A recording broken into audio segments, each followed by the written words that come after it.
Hello friends, welcome to my channel hello home. मैं हूं माया और स्वागत करती हूं आपके ही चैनल हेलो होम पे। तो फ्रेंड्स, जनवरी मंथ है और आज है 19 तारीख और मैं आई हूं गार्डन में बहुत ही इम्पॉर्टेंट काम करने के लिए और आप सबके साथ उस काम को शेयर करने के लिए। जो अपने गार्डन में परमानेंट प्लांट को लगाना पसंद करते हैं उनके लिए ये वीडियो बहुत ही खास होने वाला है। तो देखिए, आज हम बात करेंगे हमारे बोगनविला प्लांट के ऊपर। तो जैसे आप सामने स्क्रीन पे देख रहे हैं, ये बोगनविला के प्लांट है और ऐसा लग रहा होगा आपको कि ये सूखा हुआ है, ऐसा नहीं है। एक ये जो प्लांट आप देख रहे हैं उसमें ग्रीन पत्तियां हैं, उसे मैंने रखा हुआ था क्योंकि मुझे उसकी कटिंग्स लगानी थी। और बाकी ये प्लांट भी आप देख रहे हैं और ये सभी प्लांट आपको ऐसे लग रहे होंगे सूखे हुए हैं। मैंने इनकी कटिंग प्रूनिंग कर दी थी नवंबर मंथ में, जिस वजह से ये इस तरह से दिख रहे हैं सूखे हुए। ये सूखे हुए नहीं हैं, इनमें अब छोटे छोटे से फुटाव भी चलने लगे हैं, नई नई सी पत्तियां और ब्रांच आने लगी है। ये आप यहाँ पर देख पा रहे होंगे, छोटी छोटी सी है अभी। तो अभी इस प्लांट के ऊपर काम करना बहुत ज़्यादा ज़रूरी है, नहीं तो फिर इसमें बहुत ढेर सारे फ्लावर्स हम नहीं ले पाएंगे। तो देखिए, आज क्या हम इसमें काम करने वाले हैं ये आप ध्यान से देखिएगा और साथ ही इसे आप अपने गार्डन में अपने बोगनविला प्लांट पे ज़रूर अप्लाई करिएगा, क्योंकि ये समय जो है ये बोगनविला प्लांट के लिए बहुत ही खास है। इस समय पर अगर बोगनविला में ये काम कर लिया जाए तो बोगनविला में आगे चलकर बहुत ढेर सारे फ्लावर्स खिलने वाले हैं। जो काम हम बोगनविला पे करने वाले हैं उसमें सबसे पहला काम है पॉट चेंज करना। मेरे सभी बोगनविला प्लांट प्लास्टिक पॉट में हैं और उसे अब मैं इस तरह के मिट्टी के पॉट में लगा रही हूँ, जिससे इसकी हेल्थ बहुत अच्छी हो। मेरे प्लांट में फ्लावरिंग होती है, बहुत अच्छी फ्लावरिंग होती है, लेकिन मैं उससे भी अच्छी फ्लावरिंग चाह रही हूँ, जिसके लिए मैं ये काम कर रही हूँ।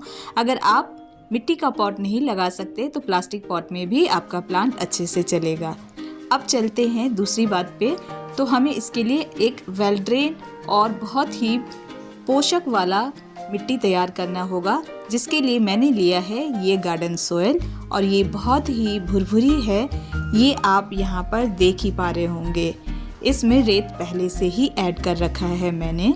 साथ में मैं इसमें मिला रही हूँ वर्मी कंपोस्ट। अगर आपके पास गोबर की खाद है सड़ी हुई, कम से कम 1.5-2 साल वाली, तो आप उस खाद को लेंगे तो बोगनविला प्लांट के लिए वो और भी ज़्यादा बेस्ट है। मेरे पास वो नहीं है, मेरे पास उपलब्ध नहीं हो सकता, इस वजह से मैंने वर्मी कंपोस्ट लिया है। साथ में मैं इसमें दे रही हूँ NPK, क्योंकि मैं 4 प्लांट पे काम कर रही हूँ और एक 5वां प्लांट रहेगा जिसमें सिर्फ मैं थोड़ा सा खाद ऐड करूँगी। तो इसलिए मैं 4 प्लांट के हिसाब से दे रही हूँ। एक चम्मच मैंने NPK दिया है, NPK 1919, और एक चम्मच मैं इसमें दे रही हूँ एप्सम सॉल्ट, जिससे अभी जब हम प्लांट को रिपोर्ट करेंगे तो प्लांट को रिपोर्टिंग सॉल्ट से बचाएगा ये। साथ ही मैं दे रही हूँ DAP के कुछ दाने, एक प्लांट के लिए 5 से 10 दाने, साथ ही 5 से 10 दाने कैल्शियम डस्ट के। तो ये इसकी जड़ों का विकास करेंगे, साथ ही कैल्शियम मिलेगा प्लांट को तो मजबूती से बढ़ेंगे।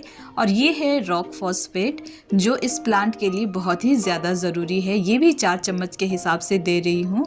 इससे प्लांट बहुत ही ज़्यादा मजबूत बनेगा और बहुत अच्छी फ्लावरिंग होगी। इसकी जगह पर आप बोन मील का इस्तेमाल कर सकते हैं। मैं बोन मील कभी भी अपने प्लांट्स में इस्तेमाल नहीं करती हूँ, इसलिए उसे नहीं डाला है। साथ ही मैं दे रही हूँ इसमें नीम खली। नीम खली मैं 1 बड़ा चम्मच आप समझ सकते हैं या 1 मुट्ठी समझ सकते हैं। इस हिसाब से मैं 4 प्लांट के हिसाब से मैं इस मिट्टी में मिक्स करूँगी। नीम खली देने से प्लांट में निमेटोड जैसी बीमारी नहीं लगती है और नीचे जो हमारे प्लांट की जड़ें होती है वो सेफ रहती है, स्वस्थ रहती है और बहुत अच्छे से डेवलप करती है। तो अब आप देख रहे हैं इस तरह से एक वेल ड्रेन सॉइल मैंने तैयार कर लिया है और अब हम इसमें अपने प्लांट को लगाएंगे। तो सबसे पहले प्लांट को बाहर निकालने की ज़रूरत है। तो ये थोड़ा सा टफ काम होता है। जब भी आप प्लांट को बाहर निकालें तो कोशिश रखें कि आपके प्लांट की जड़ें जो है वो डिस्टर्ब ना हो और इस तरह से आप प्लांट को निकालें। तो देखिए, बहुत ही सही तरीके से ये प्लांट जो है ये निकल आया है। और इतना सही ये इसलिए निकल आया क्योंकि जब भी आप प्लांट को पॉट से बाहर निकालने की कोशिश करें तो आप 2 दिन पहले इसमें पानी देना बंद कर दें, जिससे कि ये एकदम सूखा भी नहीं रहेगा और गीला भी नहीं रहेगा। अगर ज़्यादा गीला रहता है तब भी प्लांट निकालने में मुश्किल आती है और ज़्यादा सूखा रहता है तब भी। तो इस तरह से अगर आप रखेंगे तो आपका प्लांट पॉट से जल्दी और आसानी से बाहर निकल आता है। अब साइड से इसकी जड़ों को मैं थोड़ा सा ट्रिम कर रही हूँ, क्योंकि साइड से पॉट के किनारे से थोड़ा सा जाल जैसा बन गया था हल्के से रूट्स के, तो वो सब हट जाएंगे और जो ये बड़े रूट्स हैं वो भी थोड़े से कट हो जाएंगे, क्योंकि 2 साल से मैंने इस प्लांट को रिपॉट नहीं किया है, इसी पॉट में लगा हुआ था। बस ऊपर से मैं खाद दे देती थी और इसी तरह से लगा हुआ था। तो अब 2 साल बाद इसकी रिपोर्टिंग हो रही है और जो मिट्टी हमने इस प्लांट की जड़ों से निकाला है उसे भी आप इसमें मिक्स कर लें, क्योंकि ऑलरेडी इसमें काफ़ी कुछ हम मिक्स करके रखते हैं, खाद वगैरह डालते रहते हैं, तो वो सब भी इसमें मिक्स हो जाएगा और जो पुरानी मिट्टी होती है वो उपजाऊ भी अच्छी होती है। अब हम इस मिट्टी वाले पॉट में लगाएंगे तो सबसे पहले होल पे एक टिकड़ी रखेंगे। अगर आपके पास मिट्टी का दिया वगैरह है वो भी आप उल्टा करके रख सकते हैं। मैं इस तरह से एक बड़ा सा टिकड़ी रख रही हूँ और अब हम इसमें मिट्टी फिल करेंगे और फिर प्लांट को लगाएंगे। प्लांट को लगाने के लिए पॉट के अंदर लगभग आधे से थोड़ा कम हम मिट्टी पहले फिल करेंगे और फिर प्लांट को यहाँ पर रखेंगे। प्लांट को रखते समय बस आपने ये ध्यान रखना है कि जो इसकी स्टेम है वो सीधी हो, जो आपके प्लांट की स्टेम टेढ़ी ना हो, रूट बॉल जो है वो टेढ़ा ना हो।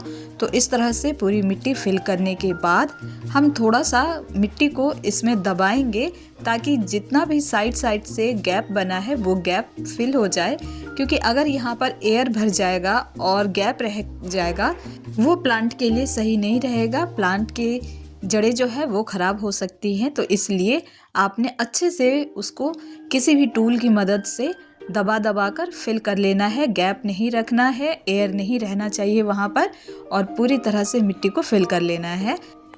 तो अब आप देखेंगे पॉट में मिट्टी अच्छे से फिल हो गई है और अब हमारा प्लांट जो है वो रिपॉट हो गया है। प्लांट में आप नई शाखाएं भी देख रहे होंगे। इसी तरीके से मैंने अपने सभी चारों प्लांट को रिपॉट कर लिया है, नए पॉट में शिफ्ट कर दिया है और साथ में ये जो ब्लैक वाला पॉट आप देख रहे हैं उसमें भी फर्टिलाइज़र डाल दिया है। तो ये 5 प्लांट थे मेरे पास जिनका अभी काम करना बहुत ज़रूरी था, तो ये मैंने कर लिया है। और अब हम इसमें वाटरिंग करेंगे। वाटरिंग करने के लिए जो हम वाटर है उसको प्लेन नहीं डालेंगे इस वक्त, क्योंकि मैंने पहले फंगिसाइड नहीं मिलाया था, बिकॉज़ मुझे पानी में मिलाकर देना था ताकि वो इमीडिएटली काम करे। तो मैं पानी में फंगिसाइड मिला रही हूँ और साथ में ह्यूमिक एसिड मिला रही हूँ, जिससे कि प्लांट को जल्दी से रिपोर्टिंग शॉक से बचाकर और जल्दी से इसकी जड़ें डेवलप हो, जल्दी से प्लांट लगे।